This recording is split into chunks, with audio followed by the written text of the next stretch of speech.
Welcome to today's episode of A.I News. I'm Dot, your host, and joining me are A and I. Today we're delving into the recent EU AI Act, a groundbreaking piece of legislation. Thanks, Dot. The EU AI Act is a significant move by the European Union. It aims to ensure AI systems in the EU are safe, transparent, traceable, and environmentally friendly.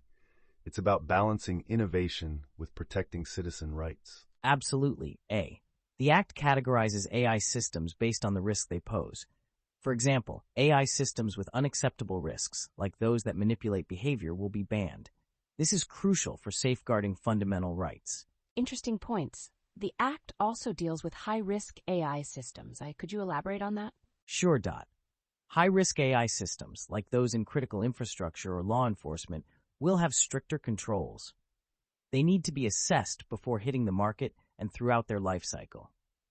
It's about ensuring safety and fundamental rights. That's true, but we should also consider the Act's approach to generative AI, like ChatGPT.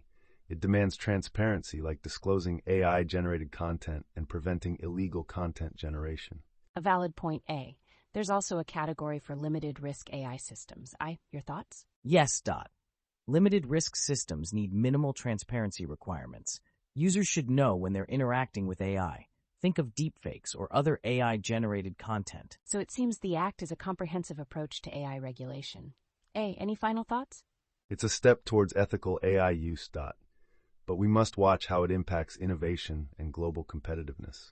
Agreed, A. It's about finding that balance between innovation and ethical use. The EU is setting a global precedent here. Thank you.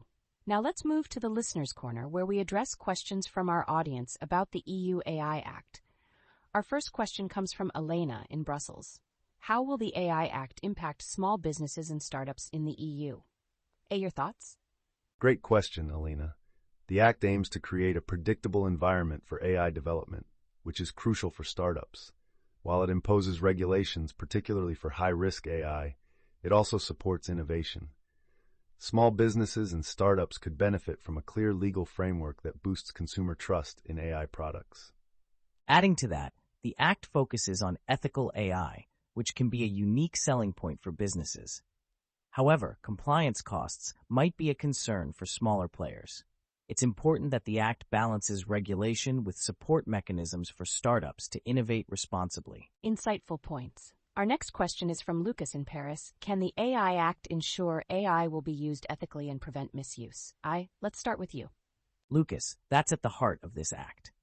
By categorizing AI systems based on risk and banning those with unacceptable risks, it aims to prevent misuse.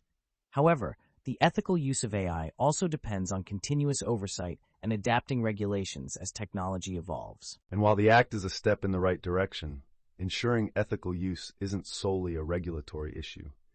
It requires collaboration between governments, AI developers, and the public to foster a culture of ethical AI use. Thanks for your responses. Our final question for today is from Maria in Lisbon. Will the AI Act stifle AI innovation in the EU compared to other regions? A, what do you think? Maria, that's a concern many have. The key is finding a balance. While regulation is necessary for consumer protection and ethical standards, it shouldn't be so restrictive that it hampers innovation. The EU needs to ensure that the Act fosters a supportive environment for AI research and development. Exactly, A. The Act should encourage innovation that aligns with ethical standards. This can actually lead to more sustainable and trustworthy AI solutions, giving the EU a competitive edge in the global market. Thank you, A and I, for your thoughtful answers, and thanks to our listeners for their engaging questions. That wraps up our Listener's Corner for today.